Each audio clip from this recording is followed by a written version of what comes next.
Welcome to the 20th episode of the Most Serious Podcast. In today's episode, I talk to Kirat Alreja, who is a student, but he's also doing a lot of other things apart from his studies. Kirat is a YouTuber, he's been a content creator for the last 3-4 years. Kirat told me that he was into making videos from the age of 8 or 10, but he started publishing them on YouTube just some years back. Kirat is also the founder of Campus Beyond, which is an initiative to build a community of students to help them get into campus ambassador programs across the country. In this episode, we talk about Kirat's journey of content creation and also how he combines creativity and passion together. Kirat adds the filmmaking element to his videos and he tries to tell a story through his content. We also talk about technology, artificial intelligence, programming, maybe the future of tech, the future of world. We discuss all those things.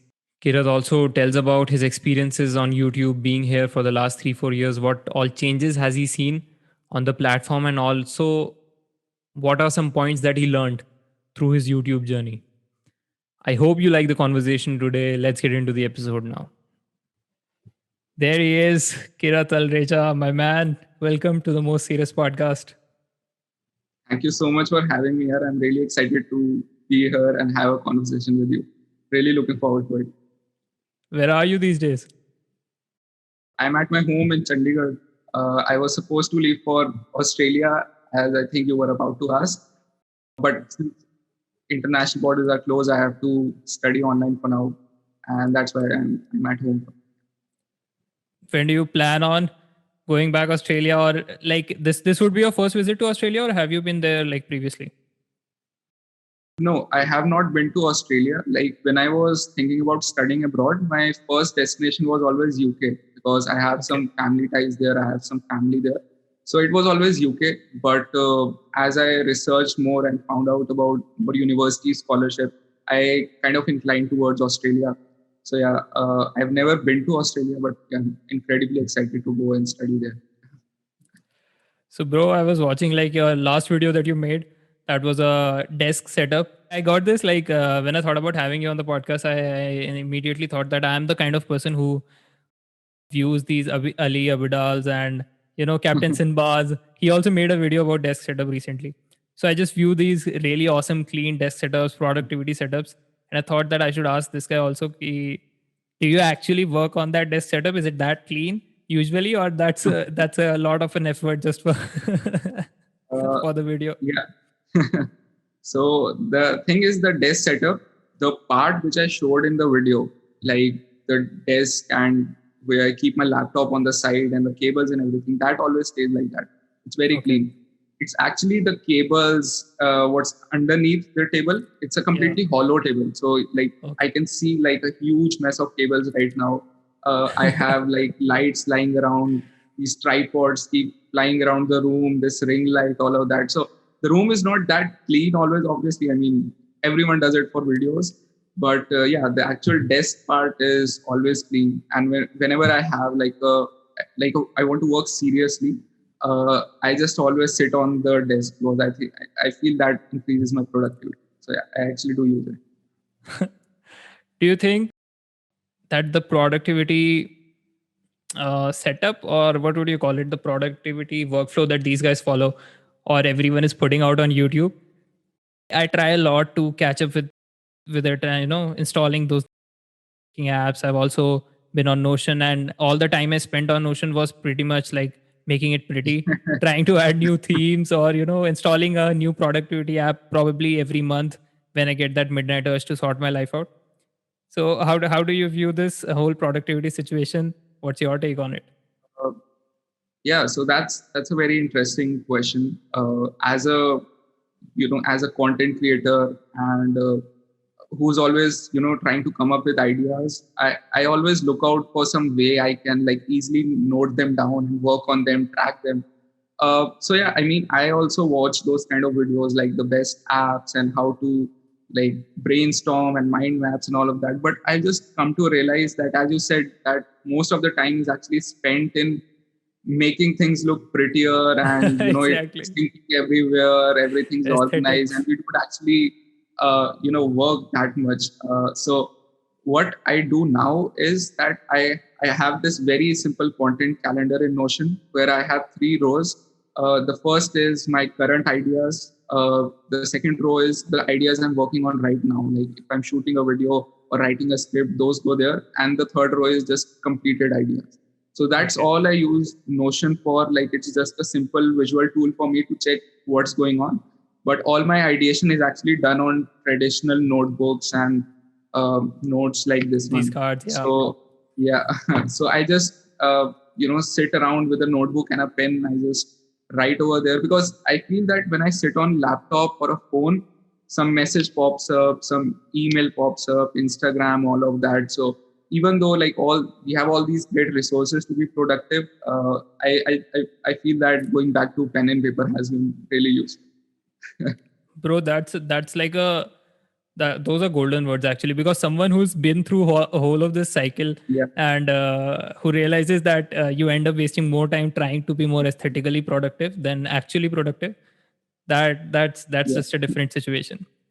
Yeah. You're doing a lot of stuff. I was looking up at your profile, all of the things that you've been up to lately. You're previously like like I first got to know about your videos in 2019, I think, or 2018. I don't know, when you were making those Manipal admission or something related to that. Then I found your channel and I saw that this guy is doing okay. He's doing some good stuff. He's providing value. But you've taken like a whole different route after that. You've built Campus Beyond. You've done a lot of campus ambassador programs. You're helping people a lot. So what's up with that? How did this campus ambassador journey start for Kirat? So the thing is about me making videos is that I just enjoy creating videos. Okay. I just enjoy the process. I just enjoy the editing, the setting up the camera. I'm that kind of a guy. I'm more on the filmmaking and the storytelling side. So Okay. I've always tried to work on that. What happened was in 2018, I was creating like tech related content, just pretty shorts and all of that. But what happened was while I was going through the Manipal admission process, I saw that like even though Manipal is such a huge place, almost 30,000 students and such a huge campus and all of that, I saw that there were like next to none videos about the Manipal experience on YouTube. So I just thought, this is like a golden chance for me to just take this opportunity. It's like a super niche topic, but still like 3 lakh people give exams and so many people join it. So I thought, I'll just create like a complete Manipal experience on YouTube. So that's where my Manipal content came from. But now, as you said, I've taken a completely different turn because it wasn't actually about creating the college content. I was just enjoying creating videos, as I said. Yeah. So it just naturally happened. So how Campus Beyond happened is after going through the OnePlus Student Ambassador program, I noticed the same thing. Like there was a lack of awareness around student ambassador programs. Students did not know about them. They only knew like very popular brands like Amazon and Microsoft, when there were a lot of programs for like a lot of different fields. So I thought, I'll just create a resource of videos to help everyone get into these programs, and also a community where they can come ask questions and meet with other students. So it just naturally happened. Like at the moment, back in 2018, I thought that, creating Manipal videos is a good choice since there's a lot of scope. And then I again realized that, okay, now this campus ambassador topic is there and I see a lot of scope there. So I just created content for that. So I just naturally go about it. I didn't really have a plan that I'll do this topic, then this topic. That's how it goes for me. Are you still very much fascinated about the whole filmmaking situation? Do you still view yourself as a creative person first? Yeah, definitely. So you mentioned that setup video earlier, and that was actually my first like a new topic. I shall say again, because what currently I've seen in the tech space is tech space or student productivity tech space is that it's getting too monotonous. Like I like to watch that kind of videos as well, and I feel that it's just getting too much. It's all the same thing again and again. If you watch tech videos, they just show up few pretty shorts, tell you a bit about their experience and just specs and all of that. So it was I thought that I should like do something new and include Yeah. like a storytelling element in that. So I have experimented with that idea around I think 4 times now. And this Okay. ultimate setup tour video was like a proper planned way, like a proper professional way of doing it, I would say. And those videos have worked like really, really well. One of those is I made about the OnePlus band. I got the product early from OnePlus. So I actually had it well before launch. I could create content and I just released the video the moment OnePlus released the product. And it got like a lot of traction. Everyone said that it was a really nice made video. It had a storytelling element to it. And then again, I made a video about the M1 MacBook Pro when I got it. And even for that, I included a 1 minute intro, which I just tried to share my experience of using the product through a 1 minute story. And even that worked really well. So I'm just noticing a pattern that people are actually appreciating when I include this storytelling and filmmaking aspect in something they wouldn't expect. Like when they click on a short movie or something, they know like a story is coming or cinematic shots are coming. But when they click on a tech video, they don't expect that. They expect a product dikhega and we get to know specs and all of that. So yeah, it acts like a surprise, I think, and that's why it's working. Where do you think this storytelling creative side came from? Because a very generic academic route that most of the people here in India, at least, take is just going through all of the rigor of studying those same subjects and going through the same school routine. So probably something as exciting or something as different as filmmaking or storytelling is not very much of common, like if you're trying to understand what I mean. So where did this, do you think this comes from? Did you have like a attraction for creativity from childhood? Were you always fascinated by storytelling, or what happened? Yeah. So talking about my childhood, so I have been like creating videos for like more than half my life. So I have videos from 2008 where I just come from school. I'm still wearing my uniform. I sit in front of my computer and I just speak to camera. I send that video to my relatives, my cousins. So I have been into like creating videos. I've always found that very interesting.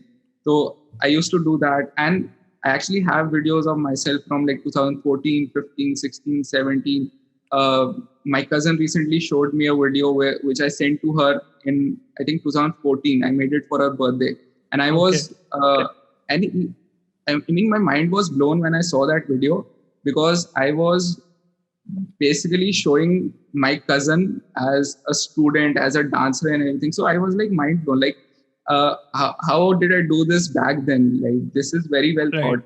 So I just think there is like a natural element to my storytelling side and filmmaking side of things. And also have been, as I said, doing it for a very long time. So I think I just understand it well now. And another reason, I think now this might not be very relevant, but everyone in my family has been into entrepreneurship, marketing, and basically the creative side, like my father, my grandfather, everyone. So I think it might come a little bit from there as well. Yeah. Do you think you are a computer science student? Right? Yeah. So I obviously have to talk to you about this. You know about the guy Lex Fridman. Have you heard of him? No. Oh, so I also like I've been following him for some time, but I was consuming his content a lot in the past months. I would call it. So he's an MIT researcher and he's a professor there also, I believe. So he works on AI and robots and all of that stuff. So are you into coding and are you into the core computer science things, or do you like to code?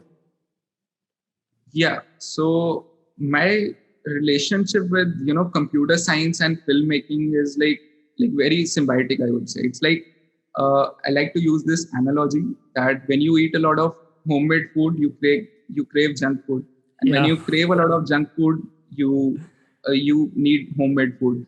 So when you balance both of them, that's when you live like a healthy, like no cravings, everything satisfied. So that's how I am with making videos and computer science. Okay.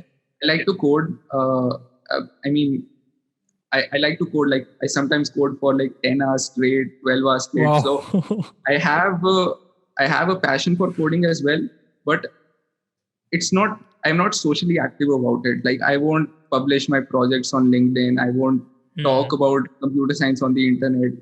I don't know. It's just the way I prefer to be. But yeah, I love computer science. So are you fascinated about the whole artificial intelligence situation? Like before we talk about this, I would like to mention this. The people who are not, I would still place myself in this category. The people who are not very academically aware about artificial intelligence tend to talk about all of these very fascinatingly. Because ki super artificial intelligence or whatever, like robots will take over the world, or probably will all the jobs will cease to exist in the next 5 years or 7 years. But the people who are actually into the core academic artificial intelligence, they know that this is all a very storyish kind of way the people are portraying. So do you read about artificial intelligence? Are you excited about it? What's your take on it? Yeah, I think you said it in the right way, that people who are not like technically into these things tend to like overwhelm it a bit and say that AI is going to do that, to do this. But at its core, most, like I would say like 80%, 85% of artificial and machine learning is just mathematics. So Right. it's not as as futuristic or as this amazing thing crazy what these like crazy people think is. portrayal. Yeah. Yeah, so at its core it's just math, but yeah, I mean, again, I like to bring this analogy over here when I speak about this topic. It's that we have all these amazing artificial intelligence tools, right? Let's talk about graphic design. 10 years back, if you wanted to design something, you had to learn like Adobe Illustrator, Photoshop, and all of that. But today we have like Canva and stuff. They recommend you designs, they recommend you icons, or why don't you use this, why don't you use Yeah. that. That has made design easy for everyone. But still, if I hand Canva to an amateur designer and an expert designer at the same time, the expert designer is still going to use Canva and its artificial intelligence or whatever that's going on better than the amateur designer. So I don't think that AI is necessarily going to replace jobs.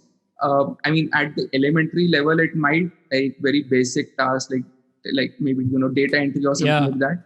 But at the high level, I don't think I don't think it's going to replace creativity. That's what I think. I think creativity, that was I talked about, like the previous, I think 17th episode probably we did with Chetna Vashisht. I think you might know her, Chet Chat. She has a channel. So I was talking to her about creativity. I also asked her this question, like, what do you think about the future of jobs and everything? So she brought up this really interesting point. She talked about, you might not become the best podcaster, you might not become the best content creator, you might not become the best footballer, and you might not become the best at all of these things, or even one of these things. But when you have a range of skill sets inside of you, and when you have that creative element to you, because of the way you approach things, like you mentioned, like storytelling and coding, that's a very weird culmination if you if you tell it to any contemporary. Yeah. But that brings a certain uniqueness to your style, right? So that can't be replaced by probably a machine or a software, because you can't mix something without that human element present in it, right? Who would tell a machine to story tell while code, or something that maybe you can only specialize in? Yeah, that's a very nice way to put it. Yeah. So you've been on YouTube now. You started making videos at a very young age, but how long have you been on YouTube? So I was making YouTube videos since I think 2012, but it wasn't like I used to upload regularly or something. I just used Okay. to put one video every once in a while and just let it be. And I have made those videos unlisted now because they're incredibly cringe to me. But yeah, I mean, I have been on YouTube since then, but I only started uploading regularly, and I could call myself like a YouTuber or something in I think after joining Manipal, that's when I really started, uploading regularly and doing all like trying different thumbnails and titles and trying all the engagement tricks. So I think that's what makes you like a proper YouTuber when you try to get into that views and numbers game. Yeah. So yeah, that's when I did that, 2018. Let's talk about the effect of YouTube on you. All right. So, how do you think YouTube has impacted you on a level that your personality has changed? Do you think like are you a more socially confident person, or maybe it has made you more socially anxious about the numbers and all of that? So, give me a little bit of insight about how did YouTube affect your personality in general? So I think this goes for all YouTubers that when you get into this space, you kind of generally like become good at public speaking and you become socially aware. I think that's there. Okay. But for me, public speaking and all of this was actually like I was good at it since school. Like I used to participate in all Okay. public speaking events and uh, all kinds of debates and competitions and stuff. So I think that might have been the reason I actually, started Came on sitting in YouTube. front of a camera Yeah. and speaking. So it's actually the other way around. I think participating in all those activities at school made me kind of confident to show myself on camera. And talking about its effect on me, I think I really started noticing the effect when I was in Manipal. So what happened was when I created all the Manipal videos for 1 year, uh, the next year in 2019, when the new students came in, they actually knew me because they had watched my videos and they had been All in right. touch with Yeah. me. So I used to meet them everywhere around Manipal. And when they used to tell me that, they watched my videos and I helped them through Instagram or something, like someone used to come up to me and say, I talked to you on Instagram. So, and you helped me in this way. So I think that was like a really nice, like confidence booster for me. Like what I'm doing was right. And it motivated me to do more good. I would say that's how I would describe it. Yeah. Do you think it has changed a lot, the YouTube space from 2018 to 21?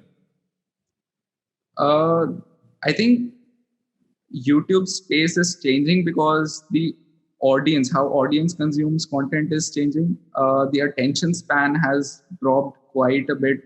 It's very hard to hold attention. Like I'm doing constant experiments to increase my average watch time, and I've tried a lot of things, and it's very hard to get those numbers up. It Yeah. just stays there, and everyone just leaves the video, no matter how pretty you make it look or how interesting it is. It's very hard to grab attention these days.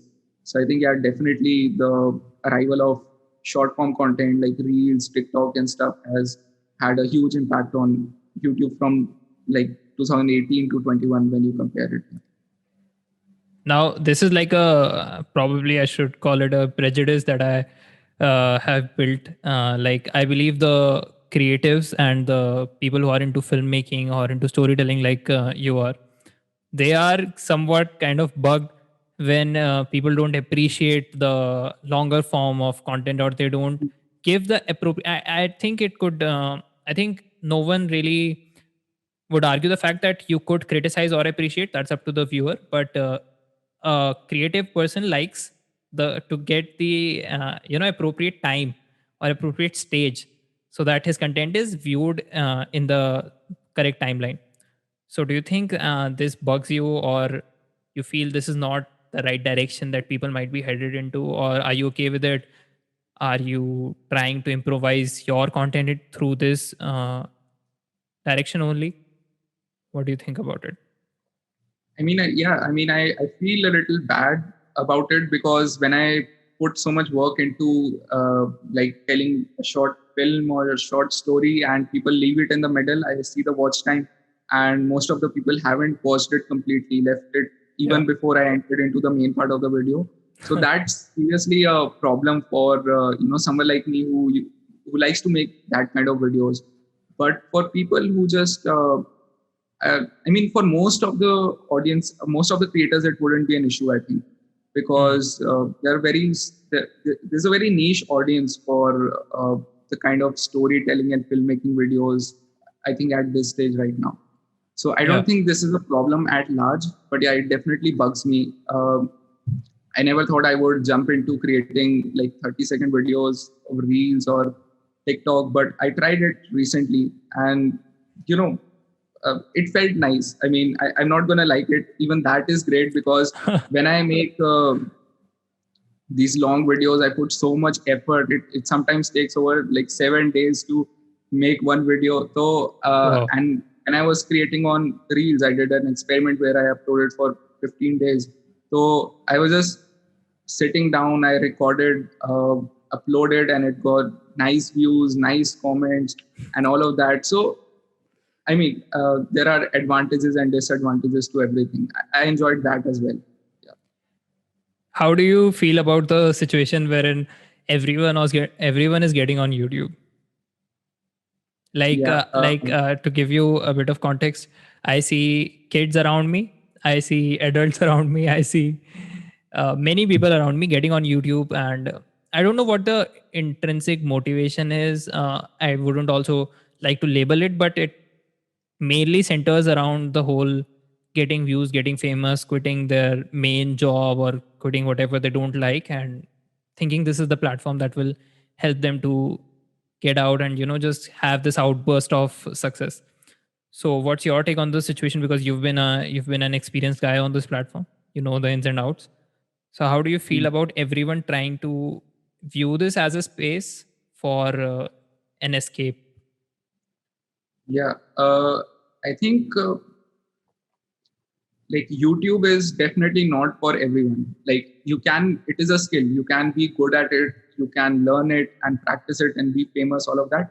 But I don't think like everyone should be jumping into YouTube and all of that. The main reason why I think everyone is so fascinated with making YouTube videos is kind of the whole like the space that's going on LinkedIn and motivational videos and all of that, where they tell you like 9 to 5 is so bad and Yeah. you shouldn't do jobs, you should do startup, you should make your own videos and be your own boss and all of that. So I think the overwhelming space that's going on right now in like the motivational YouTubers and the LinkedIn, like if you open LinkedIn, like everyone's writing such crazy stories over there, and it has been revealed, I think some famous people have been exposed as well, like they copy pasted something, everyone's copy pasting that motivational story. So Yeah. I think the the fear, the FOMO that the motivational YouTube space is creating of like 9 to 5 jobs and that corporate life is pushing people to kind of try YouTube. And when they see people quitting their jobs and buying offices through YouTube and having their own team working for themselves, traveling for free and all of that. So when they see that, I think that's why it generally urges them to be on YouTube. But I don't really think that the 9 to 5 life or the corporate life is as bad as everyone describes it to be. I think like if right now, I feel that if someone goes on LinkedIn and says that 9 to 5 is better or I like corporate life, he's gonna get bashed, because that's everyone has been fed right now that is bad. You don't have to do that. That should not be your end goal. But I don't feel that way. Exactly. I totally agree with this point, and I've seen a lot. I wasn't as active on LinkedIn probably a couple of years ago, or maybe even 1.5 years ago. But for the past year, since the lockdown or probably COVID happened, so I was quite active on LinkedIn, and I saw many LinkedIn gurus. I saw many LinkedIn posts that go around telling people, and it's always the same story. It's always the same. It's sometimes even literally the same words, and I think this conflicting image that is being created, this causes self doubt, primarily anxiety, because you see someone like you've been on YouTube for, let's say, 3-4 years. You've been making 3 years. You've been making active content, right? Now, someone tells you, someone on LinkedIn posts like, I started making videos 3 months ago, and I have these crazy numbers, and they are like highly inflated numbers. They don't give out the right picture, or maybe they don't show the actual side of it. And now I get inspired by it. I get the rush, and I start a YouTube channel, and probably for the next year, nobody watches my videos, and that could be all right. And it shouldn't be like this, because that gives a lot of self doubt to the person, and I think they'll probably doubt any other action that they might have taken. Like probably if they think that I should start a startup, let's say, and they will doubt that my YouTube channel didn't work. I don't think I have those skills that are required to start something new, maybe. So I totally agree with you on that point. Yeah, But so I saw this meme recently. It said, "Got 7,000 followers. Now let me start a cohort-based course." So that's what the meme said. I think that's also a problem. Like everyone's becoming a guru and everyone's becoming oh my this god, yeah. speaker, and so everyone's starting their own courses. I see 10 new ads every day, and I feel that also might be a part of. But yeah. Where are we going with this? But acha, I also wanted to ask you this. You brought me to the right point, bro. Like you're into tech, so this makes more sense. Also, the past 10 years, I would term from my perspective, I would term them as the decade of smartphones. Probably also internet to a lot extent, but primarily I think the development that I've seen for smartphones from 2010 to 20, I think it is insurmountable. So what does Kirat think from 2020 to 2030? Like we probably don't know what will happen, but what do you think will be the next big thing that will see like this crazy spike of, I don't know, development or these crazy production rates? I think, like as you rightly said, it was like the era of smartphones. Because if you told someone, if you went back a decade and told someone that, in 2021 you could shoot such professional videos on a phone, edit them, take such nice photos, and do all your work, open spreadsheets, make PPTs, all of that. So they would go crazy. Like we never thought that we could do so much with just a phone, and it's not about buying some expensive phone or something. Like even a 15,000 rupee phone or something like that would do everything these days. So I think that has empowered creativity. Like Instagrammers, TikTokers. If we look at YouTube, still people invest in gear and use laptops and stuff. But on Instagram side of things, a lot of people who have gone big, like 1 million followers and all of that. They just started from a phone, and they still probably just use a phone, record, edit, everything like that. So I think smartphones have really empowered people to be creative on the go and anywhere. Like they always have their smartphone with them. I think that's the biggest advantage.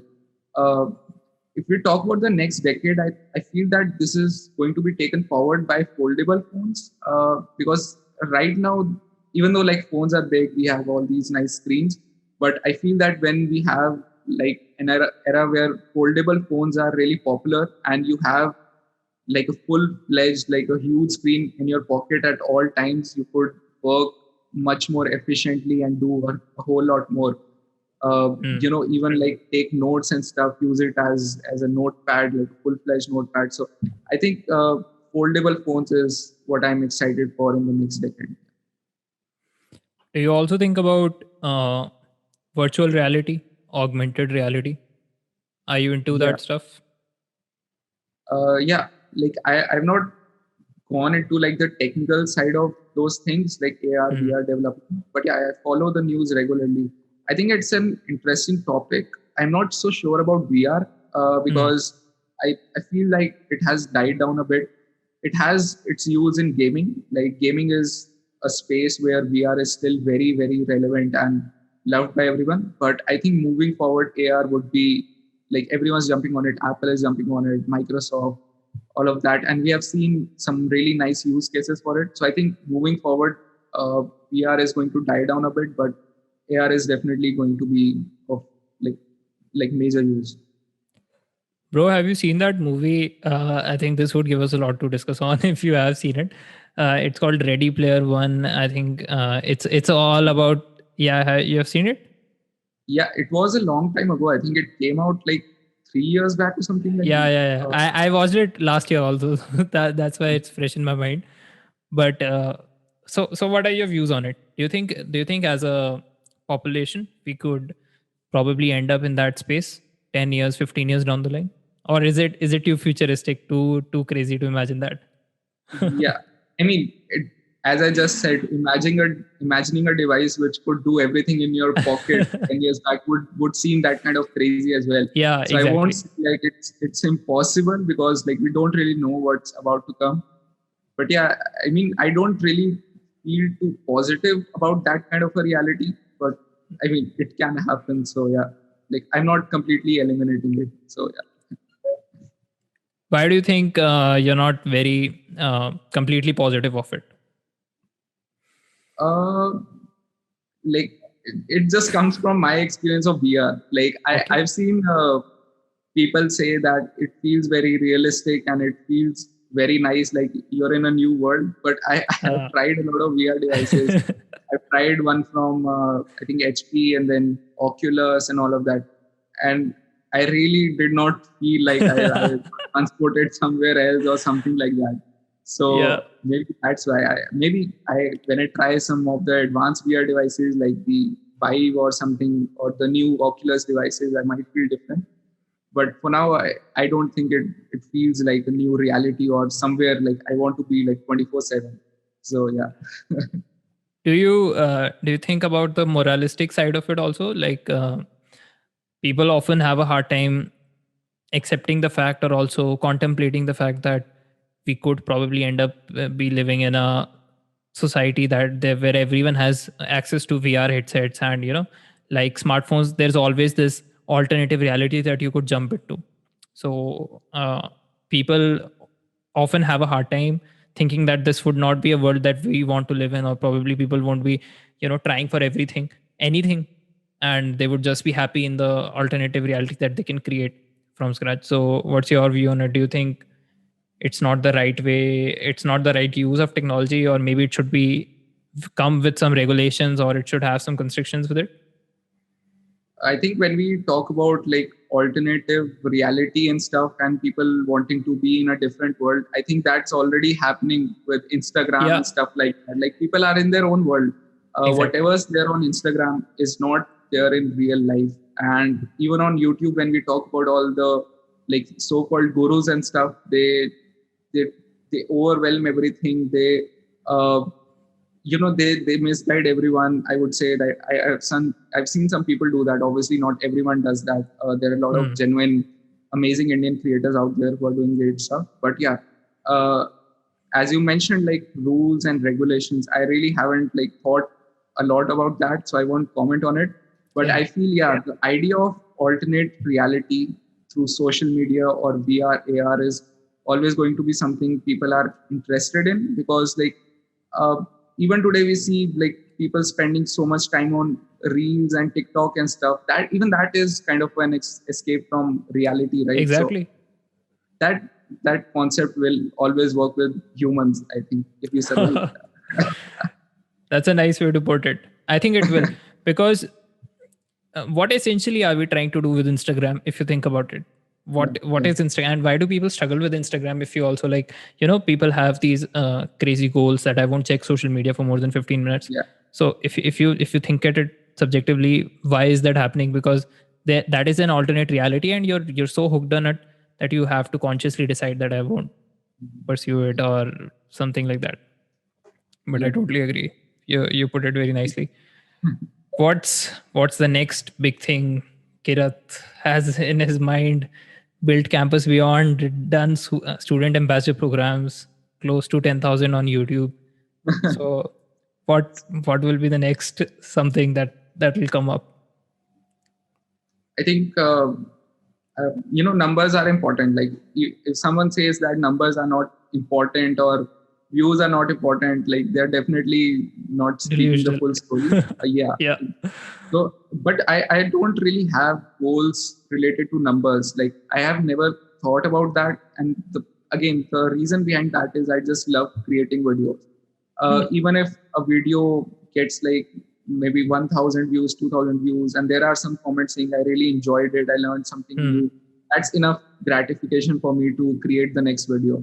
So I don't really have like number goals. Obviously, when I hit 10,000 or some milestone like that, I'll feel great. I feel happy.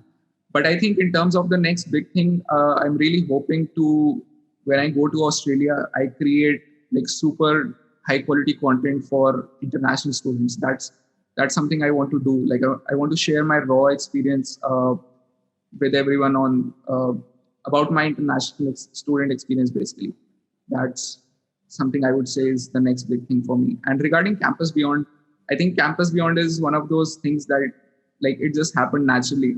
And it has been working really well. Students have got selected into programs like Geeks for Geeks and Microsoft from our community.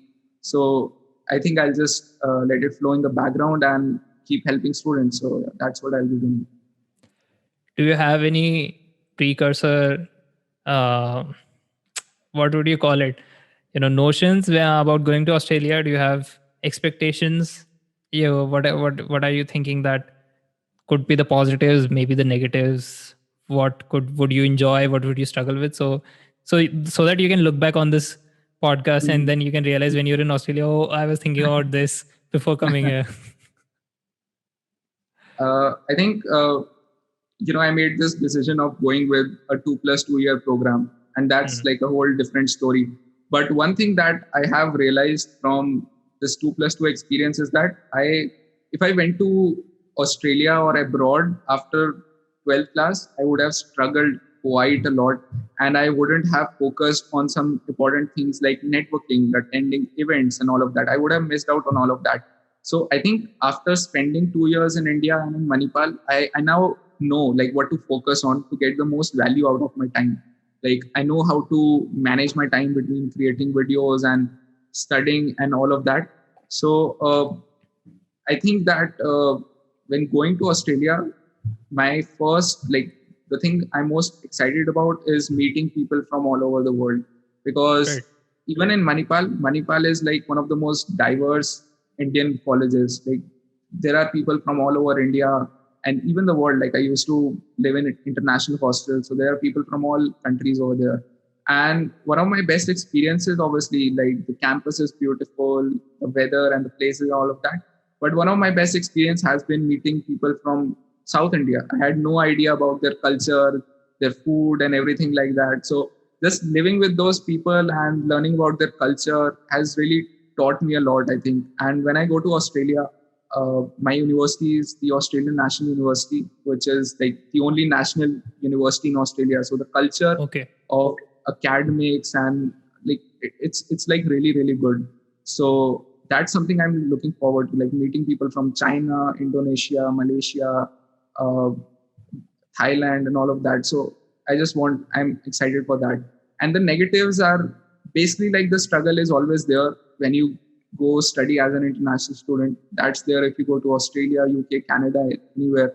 In India, we have all these like nice messes and laundry service and all that. Everything is relatively cheaper. I obviously won't say it's cheap because it's not generalized, but I would say it's relatively cheaper.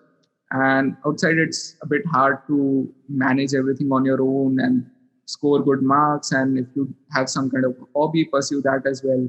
So that is going to be a struggle. I might regret it for like 2 or 3 weeks when I'm there, but I know like in the end it would turn out to be a positive as well. I would learn from it. Yeah. You would come out a better person, that's for sure. And I think you'll enjoy the experience. Let me know how did Australia feel, and if I establish some places that I should visit Australia, maybe when I ever plan to go there. Yeah. It was. You should come visit me in India. Yeah, awesome, buddy. We'll plan this. Amazing to talk to you, Kirat. Like, had a great time. Probably didn't even realize that we talked for 45 minutes before checking the clock. So awesome. It was awesome to have you, man. Do you have anything that you want to add on to this talk? Yeah, I would just say like when people listen to like someone like me, I'm a creator. Maybe someone has been following me for like 6 months, 7 months, and they see I'm doing Campus Beyond and making so many videos and all of that. Again, when I listen to someone, I feel like I'm not doing enough. I feel like I could be much better. But my message would just be like, go with the flow, just do the best you can, and don't listen to podcasts or content like this coming out thinking that you're not doing enough. Just take some notes from it and try to implement it in your daily life. That would be my message, because I feel that as well. When I listen to content like this, I feel like I'm not doing enough. I could do much more. This person is 19, he's doing all of that. Why I am not doing that? So don't feel like that. Just take positive notes from this podcast and hopefully improve your workflow a bit. Yeah. That's awesome, bro. That's like an old brother's advice, and probably I don't know what kind of major audience demographic do ends up listening to this, but hey, this is advice for everyone. Try to keep your head a bit stable, because it's everyone is figuring it out. No one has done it. No one was born with it. It's just part of life. Yeah. Awesome to talk to Kirat. Thank you so much for doing this, man. I wish you all the very best. Had a lot of fun. For Australia, and we'll talk about your experiences there, obviously. Thanks for doing this, bro. Pleasure to have you. Yep. And this brings us to the end of this really awesome episode of the Most Serious Podcast. I hope you enjoyed it. I hope it did add some value in your life. We will be back again with another interesting conversation pretty soon.